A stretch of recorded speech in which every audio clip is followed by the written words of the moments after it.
तो जैसा कि आप सभी को पता है कि फिगर ऑफ स्पीच का यूज हम अपनी बातों को इफेक्टिव, थोड़ा लच्छेदार, थोड़ा मजेदार बनाने के लिए हम करते हैं। यहाँ पर कुछ हम फिगर ऑफ स्पीच को देखेंगे और ये समझने की कोशिश करेंगे कि वो कहाँ पर यूज होते हैं और किसी सेंटेंस में अगर कोई फिगर ऑफ स्पीच यूज किया गया है तो आखिर वो कौन है। यहाँ पर हम कुछ ट्रिक्स की भी बात करेंगे ताकि हमें फिगर ऑफ स्पीच में कोई कंफ्यूजन ना हो। सबसे पहले हम लेते हैं सिमिली। It's simile.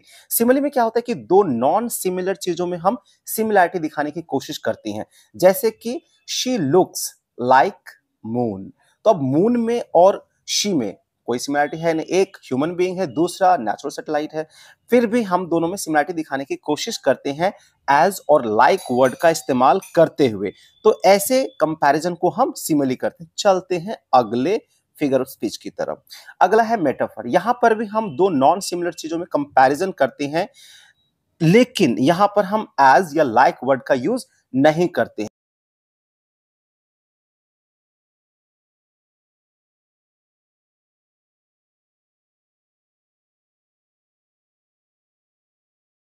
कि जैसे कि all the words a stage, पूरी दुनिया रंगमंच है। अगर इसी बात को मैं ऐसे कहता कि all the worlds is like a stage तो ये सिमिली हो जाता। लेकिन मैंने अगर ऐसा कह दिया कि all the world is a stage तो ये मेटाफर हो गया, क्योंकि यहां लाइक या एज का इस्तेमाल किए बिना पूरी दुनिया को रंगमंच या स्टेज से कंपैरिजन किया गया। बढ़ते हैं आगे और ये आ गया पर्सोनिफिकेशन। जैसा कि वर्ड में ही छुपा हुआ है पर्सन, किसी भी वैसे चीजों को जो कि नॉन पर्सन है, पर्सन वाला कैरेक्टरिस्टिक्स हम देते हैं। जैसे the moon is smiling at me. अब भैया स्माइलिंग तो आदमी लोग स्माइल करते हैं ना, पर्सन जो ह्यूमन बीइंग है, पर्सन्स होते हैं, वो स्माइल करते हैं, वो डांस करते हैं, वो बाइट करते हैं, वो नॉड करते हैं। लेकिन आपने इन सारे जो ह्यूमनिस्टिक या जो पर्सन के साथ रिलेटेड एक्शंस होते हैं वो आप नॉन पर्सन के साथ जोड़ देते हो। इसका मतलब हुआ कि आप उसको पर्सनिफाई कर रहे हो। जैसे कि एग्जांपल्स यहां दिए हुए, the water danced across my window. अब वाटर की नॉन पर्सन बीइंग है और इसको पर्सन वाला जो डांस, जैसे कि मैंने बताया भी, डांस है, नॉड है, स्माइल है, ये ह्यूमन बीइंग्स के कैरेक्टरिस्टिक्स होते हैं, उसको आपने नॉन ह्यूमन बीइंग्स में दे दिया। और आगे बढ़ते हैं अलिटरेशन। बहुत ही सिंपल, इसमें कुछ नहीं है।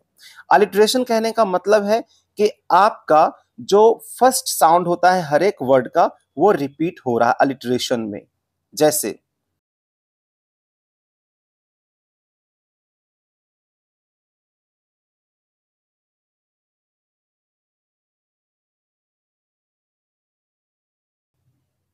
अलिटरेशन में क्या होता है कि इसका जो फर्स्ट साउंड होता है हर एक वर्ड का वो सेम होता है। जैसे कि यहां पे लिखा हुआ एक example, Neeraj needed new notebook.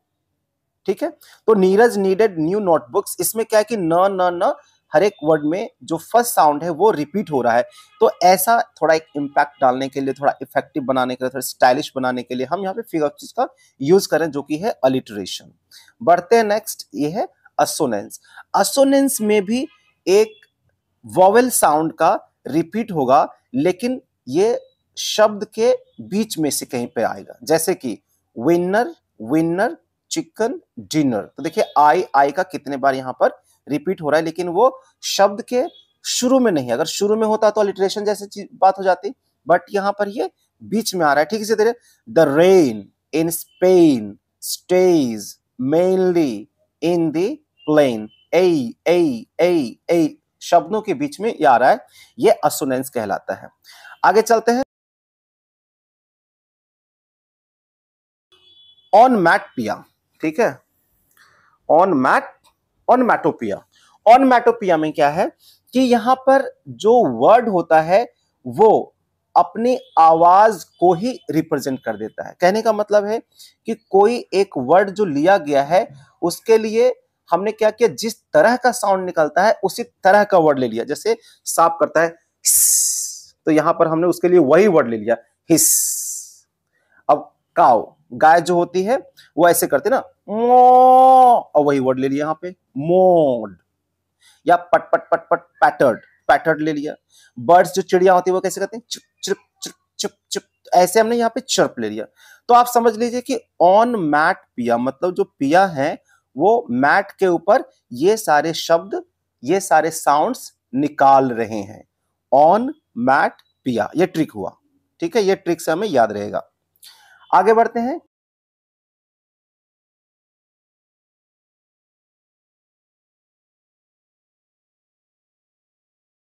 यह है यूफेमिज्म। यूफेमिज्म में क्या होता है कि किसी बात को हम ना थोड़ा सॉफ्ट करके बोलते हैं, वैसे ही सॉफ्ट करके बोलते हैं जैसे आप पता है जो फेमिनिज्म होते हैं, फीमेल वाले लोग है ना, फीमेल में वो क्या करते हैं कि बहुत ही किसी भी बात को बहुत ही सॉफ्ट तरीके से, बड़े आदर के साथ, बड़े रिस्पेक्टफुल वे में बोलते हैं। इसीलिए इसका ट्रिक है यूफेमिज्म। यूफेमिनिज्म है ना, यूफेमिनिज्म, इसको फेमिनिज्म से जोड़ दीजिए।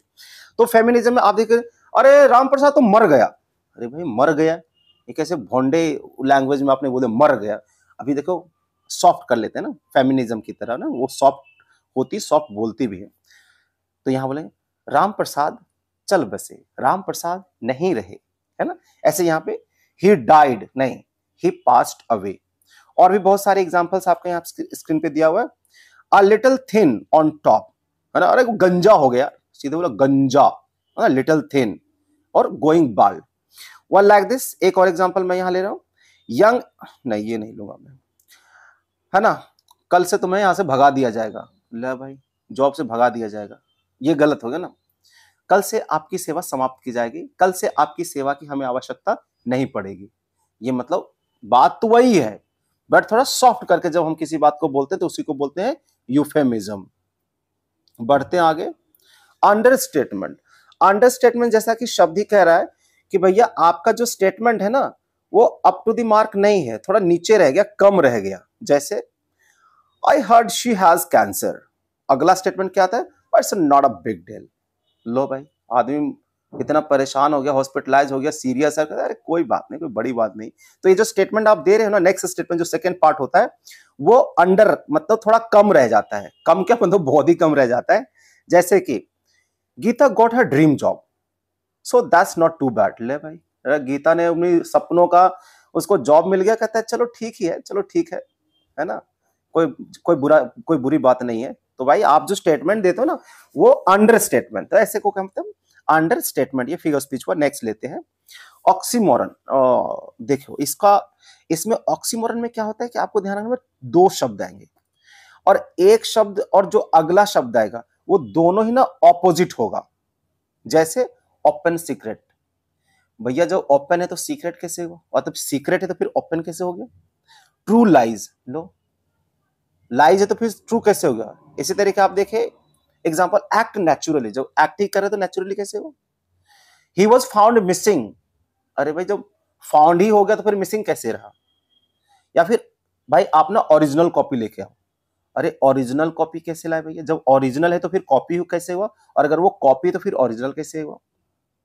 तो लाइक दिस, यू नो, इसको हम बोलते हैं ऑक्सीमोरन। यहां पर ट्रिक है ऑक्सीजन मरण, भाई जब ऑक्सीजन है तो मृत्यु कैसे होगी, मरण। इसको ऐसे ट्रिक से हम जोड़ लेंगे, ऑक्सीजन मरण, ऑक्सीमरण, ऑक्सी फॉर ऑक्सीजन और मरण, ये दोनों ऑपोजिट ऑपोजिट में जाएगा। और ध्यान रखिएगा इसमें कि दो ही शब्द होंगे, है ना, दो ही वर्ड होते हैं और ऑपोजिट वाले होते हैं। आगे बढ़ते हैं। पैराडॉक्स। अब देखिए पैराडॉक्स में क्या है कि इसमें दो वर्ड नहीं होंगे, पूरा का पूरा स्टेटमेंट होगा। ठीक है, you have to be cruel to be kind, अगर आप दयालु बनना चाहते हैं तो आप क्रूर बनिए। लो जी, एक स्टेटमेंट जो है और अगली बात जो आ रही है बिल्कुल ही अलग है, तो ये पूरा सेंटेंस में रहेगा। ठीक है, इसको ऑक्सीमोरन के साथ कंफ्यूज नहीं करिएगा, दिस इज पैराडॉक्स। एक बात जो कह रहे हैं सेंटेंस में उसके आगे आने वाली बात से कॉन्ट्राडिक्ट कर जाता है। What I have learned is that I know nothing. देखिए यहां पे सीखने की बात हो रही है और फिर कि भैया मैं कुछ भी नहीं सीखा, मुझे बस यही सीख समझ में आया कि मुझे कुछ भी नहीं आता है। Well, so what I have learned that I know nothing, इस तरह के पूरा स्टेटमेंट में आएगा ये और ऑपोजिट बातें आ जाएगी। आगे बढ़ते हैं। पन। पन एक तरह का है फन। ठीक है, पन है एक तरह का फन। जैसे देखिएगा कि यहां पर कुछ, जैसे कि यहां पर हमेशा आपको दो बातों का बातें देखने को मिलती हैं। एक जिसको हम बोलते हैं होमोफोन्स और होमोनिम्स, बस यही दो चीजें हैं जो कि हमारा गेम बनाती है ना, शब्दों के साथ खेलवाड़ या शब्दों के साथ जो प्ले होता है, जो मजा देता है, फन, वो यही होमोनिम्स और होमोफोन्स। एग्जाम्पल देखिए, आपको समझ में आएगा। देखिए, without teachers life would have no class. अभी जो क्लास है ना, ये है होमोनिम्स। यहाँ पे क्लास होमोनिम्स मतलब दो चीजों को इंडिकेट कर दे रहा है। एक है कि भैया हमारा जो छठी क्लास, सातवीं क्लास, आठवीं क्लास जो होती है वो क्लासेज नहीं लगती, और दूसरा है कि जीवन का कोई क्लास ही नहीं होता। ये होता है भाई क्लास, अरे क्या क्लास बैट्समैन है यार, क्या क्लास, तो ये this class would be missing. दोनों ही बातें यहाँ पे कही जा रही है। अब देखो, आप bicycle can't stand on its own because it's to tired. अब टू टायर्ड का डबल मीनिंग आ गया बोलने में। ये यहां पर होमोफोन्स है ना। होमोफोन्स मतलब जो शब्द बोला जा रहा है उसमें दो साउंड निकल रहा है। एक हो रहा है टू टायर्ड मतलब दो पहिया, और एक आ रहा है टी डबल वो टू, और टायर्ड मतलब बहुत ज्यादा थका हुआ। तो देखिए कितने सही तरीके से ये गेम खेल रहे हैं इसके साथ, शब्दों के साथ। अब देखो, reading while sunbathing makes you well read, है ना। तो वेल रेड देखो, दो यहां पे भी होमोफोन्स आ रहा है। क्या आ रहा है? एक वेल रेड कि भैया पूरी तरह से लाल हो जाएगा, धूप में बैठ के, धूप में अगर सन बाथिंग ले रहे हो और तुम पढ़ोगे तो पूरी तरह से लाल हो जाओगे। और दूसरा कह रहा है कि बहुत अच्छे तरीके से पढ़ा लोगे, वेल रेड। रेड मतलब READ वाला रेड। तो ये आपका हो गया पन। आगे बढ़ते हैं। सिनेक्डकी, ये बहुत इंपॉर्टेंट है, बहुत सारे एग्जाम्स में पूछे जाते हैं। सिनेक्डकी का ट्रिक मैं अभी बताऊंगा, पहले समझ लीजिए कि सिनेक्डकी होता क्या है। सिनेक्डकी में जो आपका स्टेटमेंट आएगा उसमें से क्या करते हैं कि एक उसका जो शब्द होगा, पर्टिकुलर वर्ड, वो एक होगा बट अपने इंपॉर्टेंट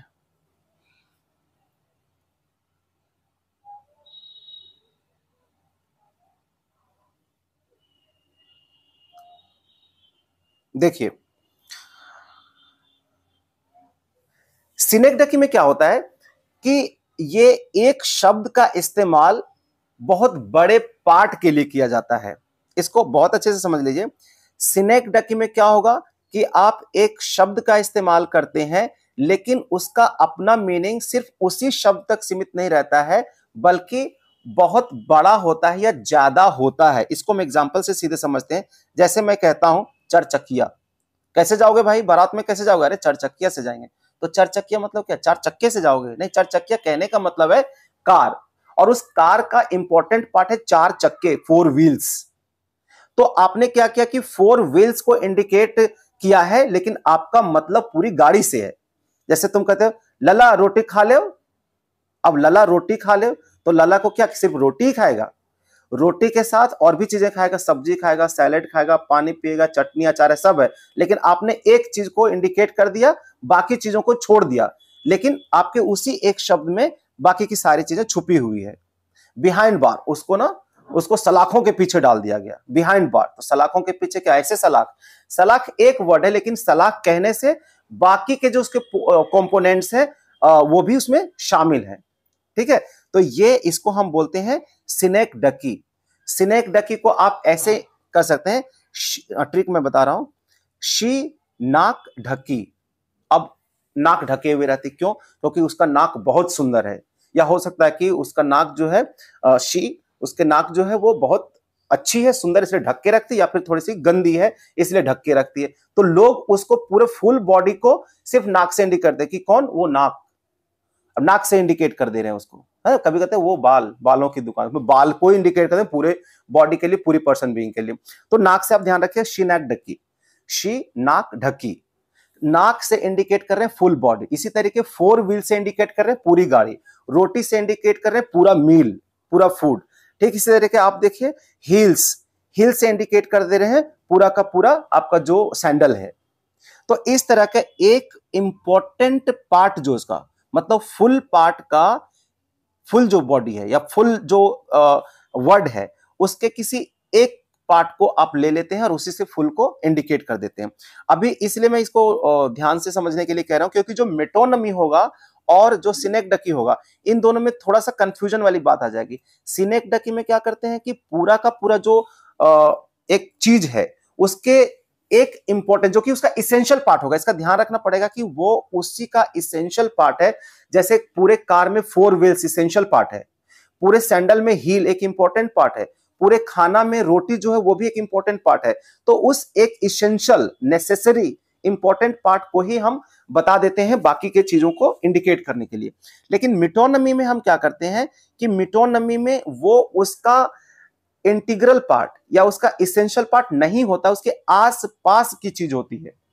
यह ध्यान रखिए, यहां पर भी हम एक वर्ड से एक बड़े चीज को इंडिकेट कर देंगे, लेकिन जिस चीज को हम कह रहे हैं शब्दों में वो उसका इसेंशियल, उसका हिस्सा नहीं है, उसके पास की चीज है।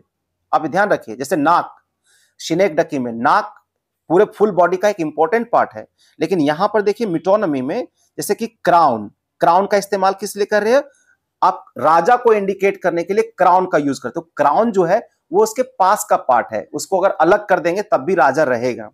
ठीक इसी तरीके सोर्ड, सोर्ड जो है वो फोर्स को इंडिकेट करता है, तो सोर्ड एक हिस्सा है। ठीक है, ठीक इसी तरीके pen, pen for written words, लिखे गए शब्दों के लिए हम पेन का यूज कर रहे हैं। तो ये लिखे गए शब्द का एक इसेंशियल पार्ट नहीं है, उसके आसपास की चीज है।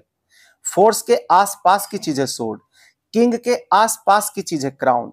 तो आसपास की चीजों को हम से जब हम इंडिकेट कर देते हैं पूरे कंपोनेंट को, तो हम इसको बोलते हैं मेटोनिमी। और सिनेकडकी में क्या होगा कि वो आसपास की चीज नहीं होगी, वो उसका इसेंशियल पार्ट होगा। बढ़ते हैं आगे, एंटीथेसिस। एंटीथेसिस में क्या करते हैं कि हम दो स्टेटमेंट आएगा, दो थीसिस आएगा, और एक जो पार्ट होगा वो दूसरे पार्ट से बिल्कुल कॉन्ट्रेरी में होगा। जैसे स्पीच इज सिल्वर, देखो अभी स्पीच की बात कर रहे थे, अब साइलेंस की बात करने लगे। Speech is silver but silence is gold.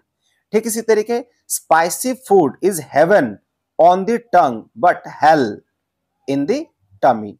तो हेवन और हेल मतलब दो स्टेटमेंट एक ही सेंटेंस में रहेगा और दोनों ऑपोजिट रहेगा। एंटीथेसिस, यहां ध्यान रखिएगा कि थीसिस का मतलब दो फुल सेंटेंस को ज्वाइन किया गया है और दोनों ऑपोजिट रहेंगे। बढ़ते हैं आगे, ये क्या है, यहां ना फोड़ा, यहां ना फोड़ा, क्योंकि यहां अगर फोड़ दोगे तो सब जगह इधर उधर फैल जाएगा, जगह जगह पर फैल जाएगा।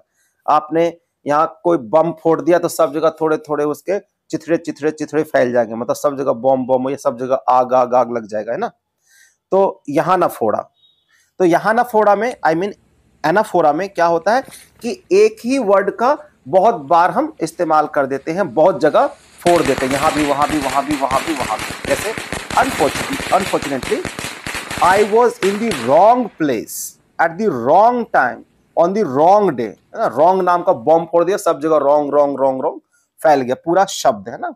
इसी तरीके mad world, mad king, mad composition. देखो मैड मैड मैड, तो यहाँ पे शब्द का ना बार बार रिपीट होता है, यहाँ शब्द रिपीट हो रहा है, यहाँ पे ध्वनि रिपीट नहीं हो रहा, जैसे कि साउंड आपने देखा था अलिट्रेशन में।